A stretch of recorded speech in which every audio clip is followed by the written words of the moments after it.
Bueno, vamos a saludar, creo que sin duda, uno de los tipos más respetados, uno de los colegas más queridos y más especializado en política internacional, nuestro querido Pedro Brieger. Pedro, muchas gracias por atendernos. Te saludamos Jorge Chamorro y Oscar Orquera. ¿Cómo te va?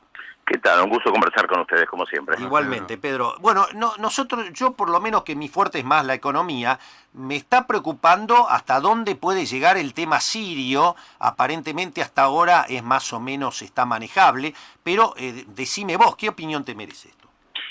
A ver, ¿manejable para quién? No, digo, para el enfrentamiento entre Rusia, aparentemente, claro, perdón, tenés razón. Quiero decir... No, yo sé a lo que vos te referís, al tablero geopolítico internacional, si uno piensa en que Trump ha tenido declaraciones muy fuertes en contra de los rusos y que los rusos no se quedan callados. Está claro que Rusia no es un pequeño país, que tiene en Siria 2 bases militares y que para los rusos también en Siria se juega mucho.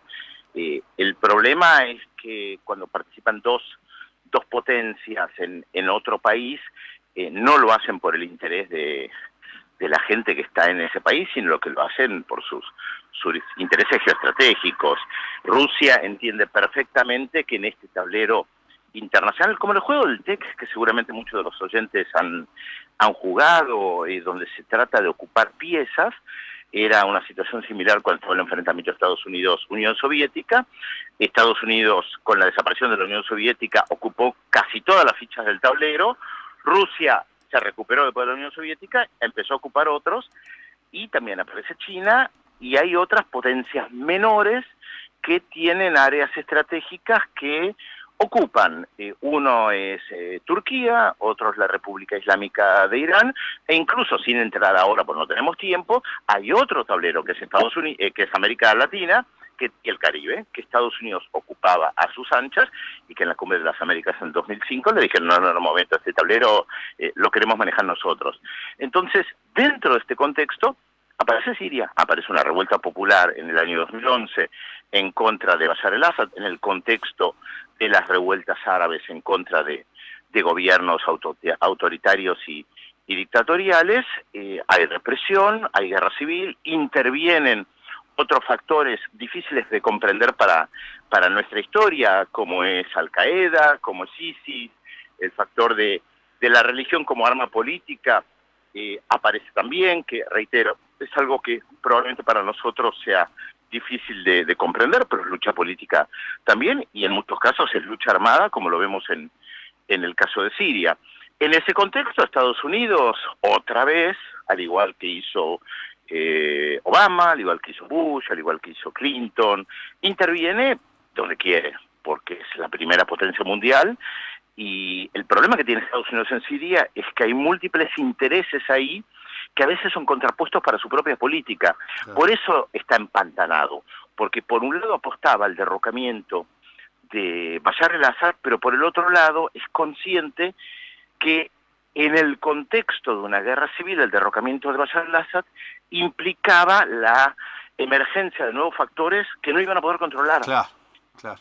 Ese es el problema, que es el famoso ISIS o sus derivados, claro. Y encima para Estados Unidos esa región tiene un interés fundamental porque Siria tiene frontera con Israel, e Israel es el principal aliado de Estados Unidos en la región, y Estados Unidos apoya de manera incondicional a Israel, y los sirios todavía reclaman un territorio que Israel ocupa hace 50 años.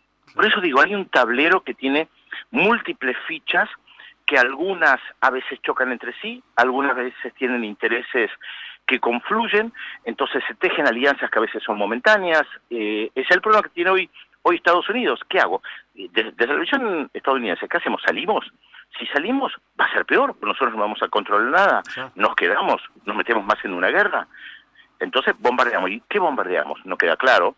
Ahora, no nos queda claro a ustedes y a mí, pero no le queda claro a los propios analistas estadounidenses que no entienden lo que está haciendo ahí Donald Trump.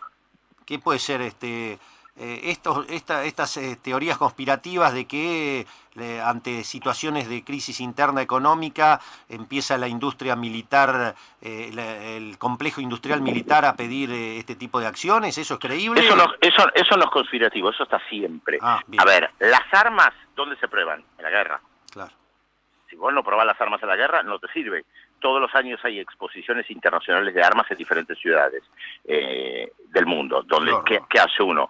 Va y lleva su misil y dicen, miren, este misil fue probado y es 100% eficiente. Esto es real, esto no es ciencia ficción, ¿eh? Uno puede entrar a las diferentes ferias de armas donde se muestran los tanques, los aviones, los misiles. Reitero, esto no es ciencia ficción, esto existe, y ahí se venden.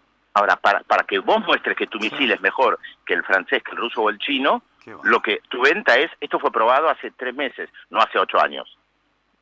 Pedro, ¿y los objetivos de Francia y del Reino Unido también tienen que ver con algunos intereses semejantes a los de Trump? Mira, es difícil también dar una respuesta clara. Francia y el Reino Unido son parte de esa región desde siglos.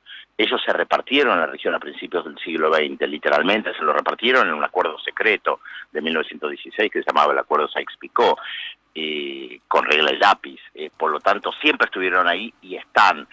Son potencias decadentes, decadentes entre comillas, ¿no? Lo que tienen todavía es un poderío militar que no tienen otros y consideran que pueden intervenir donde se les plazca porque tienen intereses propios, muchos menores a los estadounidenses. Bueno, no tienen la capacidad de competir hoy con Estados Unidos, ni tienen las empresas petroleras que tienen hoy Estados Unidos, aunque tienen empresas petroleras importantes, tanto los franceses como los británicos, pero están bastante fuera de juego. Ahora, también es verdad que una potencia para hacer negocios necesita presencia. Y parte de la presencia es este tipo de presencia. 2 o 3 preguntas finales, Pedro, sabemos que estás en las corridas. Estoy entrando al estudio. Claro, vamos a tener que seguir en otro momento. Pregunta, ¿Lula puede tener un fallo favorable de la Corte? ¿Hay alguna posibilidad? Perdón, no te escuché. ¿Lula puede tener algún fallo favorable de la Corte para quedar libre y poder competir en las elecciones? No, es difícil saber. Lo único que no se puede predecir es el futuro. La verdad, lo veo muy complicado. Bien. Pedro, querido, gracias por habernos atendido. Un gran abrazo. Un abrazo para ustedes. Chao, chao. Pedro Brieger, periodista especializado en política internacional.